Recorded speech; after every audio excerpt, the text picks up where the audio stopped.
BJP और कांग्रेस किस तरह से मिलके आम आदमी पार्टी को और दिल्ली के लोगों को रोक रहे हैं, आप देख रहे हैं।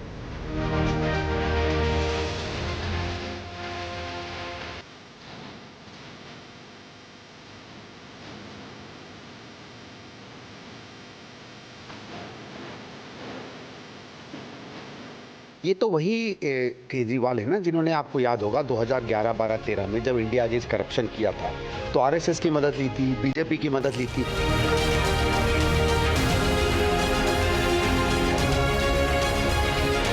जो पूर्व मुख्यमंत्री हैं अरविंद केजरीवाल, जब उनको अपनी हार का डर दिखाई दे रहा है तो आज उनको ईश्वर याद आ रहे हैं, आज उनको वाहेगुरु जी याद आ रहे हैं। बैटल ऑफ दिल्ली में आज चर्चा नई दिल्ली विधानसभा क्षेत्र की। वो विधानसभा क्षेत्र जहां से अरविंद केजरीवाल अपना चुनाव लड़ते हैं, वह विधानसभा क्षेत्र जहां से कांग्रेस ने अपना उम्मीदवार संदीप दीक्षित को बनाया है, जिनकी मां शीला दीक्षित यहां से भी दरअसल चुनाव लड़ते हुए विधायक रहीं और दिल्ली की मुख्यमंत्री रही। बीजेपी भी यहां से अपने दमदार उम्मीदवार उतारने की तैयारी में है। यानी रोचक मुकाबला नई दिल्ली विधानसभा क्षेत्र का होने वाला है, जहां की आज हम नब्ज टटोलेंगे।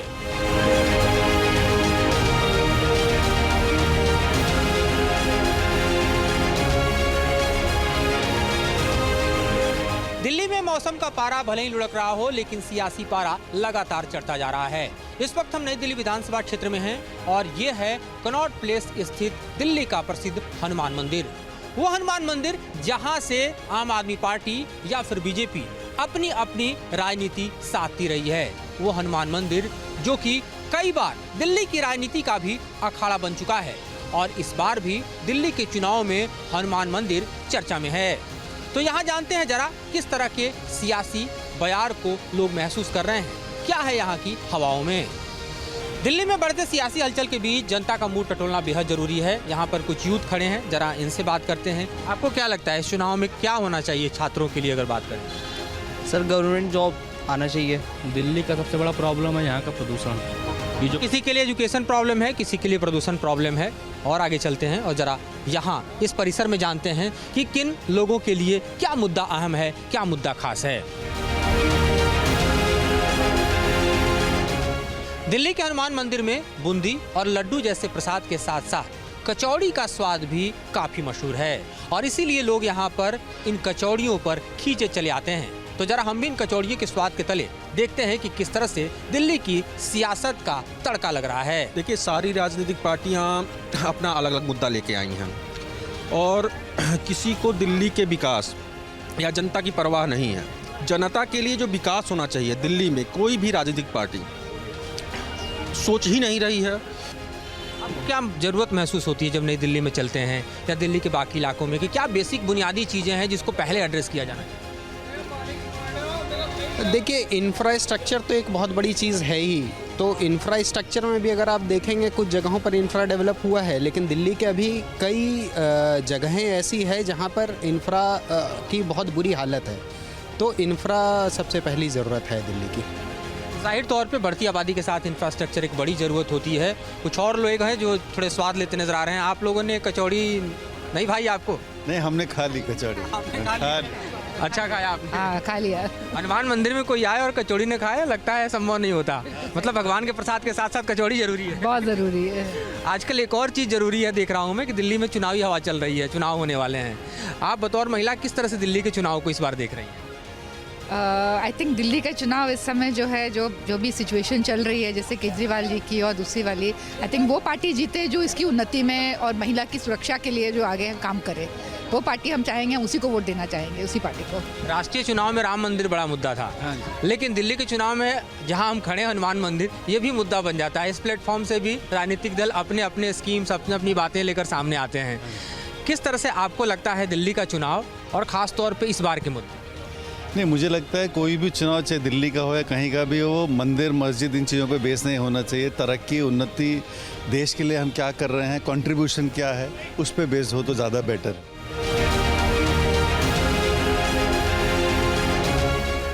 नई दिल्ली विधानसभा सीट का चुनावी मुकाबला इसलिए भी दिलचस्प हो गया है क्योंकि अरविंद केजरीवाल के खिलाफ पूर्व मुख्यमंत्री शीला दीक्षित के बेटे संदीप दीक्षित ने कांग्रेस पार्टी के सिंबल पर ताल ठोक दी है।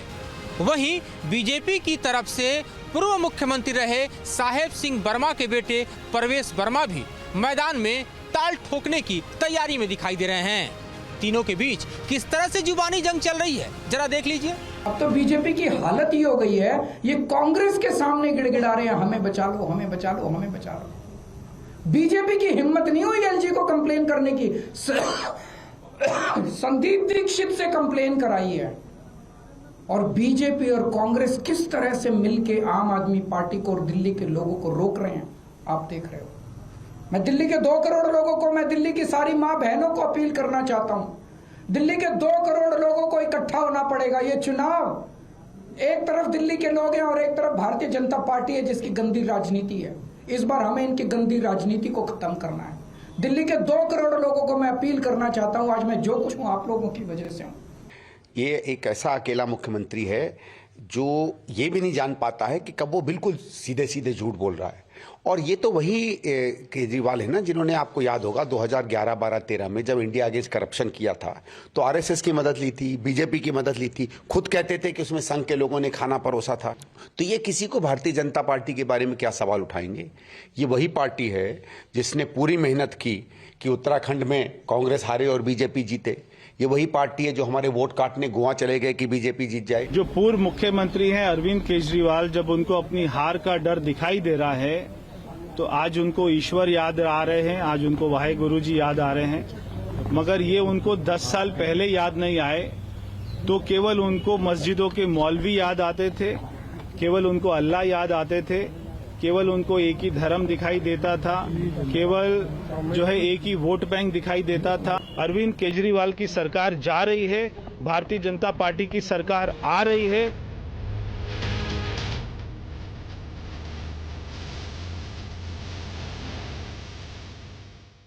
समय के साथ दिल्ली बदलती रही। ये कैमरे जो आप देख रहे हैं, इन कैमरों ने दिल्ली को अपने दौर में अपने लेंस से उतारा है और बदलती हुई दिल्ली वैसे ही आगे बढ़ती गई, ढलती गई, जैसे जैसे कैमरे की तकनीक भी बदलती गई। इस वक्त हम महाराष्ट्र कॉरपोरेशन के हेडक्वार्टर में हैं और यहाँ पर आप देख रहे हैं उन तमाम कैमरों को जिन कैमरों के ज़रिए दिल्ली को अलग अलग नज़रिए से उतारा गया है। और हमारे साथ बातचीत करने के लिए मेहता साहब भी हैं। सर, ये जो कैमरे और इन कैमरों से उतरी हुई दिल्ली की तस्वीरें हैं, ये दिल्ली की सारी कहानी बयां कर देती हैं। हम चूँकि राजनीतिक लिहाज से भी दिल्ली को कवर कर रहे हैं क्योंकि दिल्ली में चुनाव का समय है, तो ऐसे में जो ये बदलती हुई दिल्ली है उसमें आपका पर्सपेक्टिव क्या है for the betterment, for the public goods? अगर देखें, एक तो इन्फ्लक्स जो सारी तरफ से है कमिंग इनटू दिल्ली पे जितना प्रेशर आ गया है, पहले इतना प्रेशर नहीं था। अब प्रेशर बिकॉज वर्क प्रेशर, कई लोग बिकॉज मेट्रो आ गई, सारी चीज़ें आ गई, तो डिस्टेंसेस लोगों के लिए कम हो गए। तो जिनका और उसके वजह से जो दिल्ली के अंदर जो सा आपके ऊपर जो रोड्स को देख लें, इंफ्रास्ट्रक्चर को देख लें, वाटर सप्लाई को देख लें, तो हर एक के ऊपर ना प्रेशर है। तो पहले खुला होता था, जैसे हम जहाँ रहते हैं ओल्ड राजेंद्र नगर में, और शाम के टाइम डर लगता था निकलने में। आज के दिन में शाम को भी ट्रैफिक, इतना ट्रैफिक होता है पूरे लगभग कि आपका लगभग 1-1.5 बजे जाके कम होता है ट्रैफिक। तो ये सारी मूलभूत समस्याएं दिल्ली की ज़रूर है। ट्रैफिक जैम की बात करें, डेंसली पॉपुलेशन, सिविक सेंस, और जाहिर है हम कनॉट प्लेस में खड़े हैं फिर भी इन बातों को कर रहे हैं, तो इसका मतलब काफ़ी कुछ है क्योंकि सीपी में भी जो चीज़ें एक्सपेक्टेड एक वर्ल्ड क्लास सिटी के लिए होनी चाहिए वो नहीं दिखाई देती। नहीं दिखती सर। नई दिल्ली विधानसभा क्षेत्र में ही दिल्ली बीजेपी का दफ्तर आता है और यहाँ पर चुनावी तैयारियों की शक्ल सूरत आप देख सकते हैं। बाहर आप देखिए तो लगी हुई यहाँ पर एक गाड़ी जिसमें प्रधानमंत्री नरेंद्र मोदी की तस्वीर, मेरी दिल्ली मेरा संकल्प भाजपा जैसे चुनाव प्रचार के स्लोगन। साथ ही अगर पार्टी के मुख्य द्वार से भीतर की तरफ आप आएँ तो यहाँ भी दरअसल आपको एक जायजा या यूँ कहें कि एक अंदाज़ा ज़रूर लग जाएगा कि किस तरह की तैयारी दरअसल यहाँ पर चल रही है। अगर आप पूरे के पूरे यहाँ दिल्ली बीजेपी के मुख्य द्वार को देखें तो आपको ये दिखाई देगा कि किस तरह से यहाँ पर दरअसल जो चुनाव की तैयारियाँ हैं वो आगे बढ़ती नज़र आ रही हैं। यहाँ जो सिंबल्स दिखाई दे रहे हैं या यहाँ पर जो प्रचार की सामग्री दिखाई दे रही है, यहाँ पर जिन तस्वीरों के जरिए दरअसल दिल्ली बीजेपी इस बार चुनाव को आगे बढ़ाने की कोशिश कर रही है, उसकी भी एक झलक आपको यहाँ देखने को मिल जाएगी। और साथ ही आप देखिए तो यहाँ पर मीडिया विभाग सामने अब नहीं सहेंगे बदल के रहेंगे जैसे स्लोगन और इस तरह से पूरी तैयारियों का जो लब्बो-लुबाब है वो दरअसल आपको यहाँ देखने को मिल जाएगा। और जो दिल्ली बीजेपी की तैयारी है उसके मद्देनज़र दरअसल इस वक्त देखें तो पुरजोर तरीके से दिल्ली में बीजेपी कोशिश कर रही है कि उसका जो वनवास है वो यहाँ पर समाप्त हो पाए। और इन तैयारियों को सिलसिलेवार तरीके से आगे बढ़ाने के लिए चाहे बीजेपी के प्रदेश अध्यक्ष हों या फिर अन्य नेता हों, वो जुटे हुए हैं, सरकार पर सवाल खड़े कर रहे हैं और इन सवालों के ज़रिए दरअसल जनता को साधने की कोशिश कर रहे हैं। यहाँ पर जो लोग हैं वो किन उम्मीदों के साथ खड़े हैं, ज़रा इनसे भी बात कर लेते हैं और ज़रा इनसे भी जानने की हम कोशिश कर लेते हैं कि क्या इनका मूड है। ये बताइए, आप लोग टिकट के लिए खड़े हैं या प्रचार के लिए खड़े हैं? पार्टी के काम के लिए खड़े हैं, संगठन के लिए काम खड़े हैं। क्या उम्मीद लग रही है आपको दिल्ली में? दिल्ली में भाजपा आ रही है, उसमें उम्मीद की क्या बात है। क्यों आपको लग रहा है कि भाजपा आ रही है? भाजपा आ रही है क्योंकि भाजपा हमारे प्रधानमंत्री श्री नरेंद्र मोदी जी के नेतृत्व में लगातार मजबूती से पूरे देश भर में है। दिल्ली में भी इस बार जनता ने मन बना लिया है कि भाजपा। प्रधानमंत्री जी के नेतृत्व तो पिछले 2 चुनाव भी दिल्ली में हुए, लेकिन लोकसभा में बीजेपी को यहाँ वोट देती है पब्लिक, विधानसभा में आम आदमी पार्टी भी चली जाती है। अरे वो ठग आदमी ने कुछ ऐसी बातें करके दिल्ली के लोगों को छल लिया था, लेकिन वो सब मामला खत्म है। अब तो भाजपा ही आ रही है। और कोई आपको लग रहा है मामला खत्म है? 200% जी वो जा रहा है। जिस तरीके से वो आया था झूठ बोल के, वही आज भी है। पिछले 11 साल में इसने कुछ किया नहीं है और जनता भी इसको नकार रही है। आपको लगता है ऐसा होगा कुछ दिल्ली में? बिल्कुल होगा, जो है 200% होगा। तो ये दरअसल बीजेपी के दफ्तर के भीतर जो बीजेपी के कोर वर्कर्स हैं उनकी उम्मीदें हैं। जनता की उम्मीदें क्या है वो तो जनता जाने, वो अपने वोट के जरिए बयां करेगी। यहाँ से निकल कर चलते हैं, जरा आम आदमी पार्टी के दफ्तर का भी मुआयना कर लेते हैं, वहाँ का भी हाल देख लेते हैं। नई दिल्ली विधानसभा क्षेत्र में ही आम आदमी पार्टी का चुनावी दफ्तर है और यहीं से दरअसल पार्टी का संचालन भी होता है।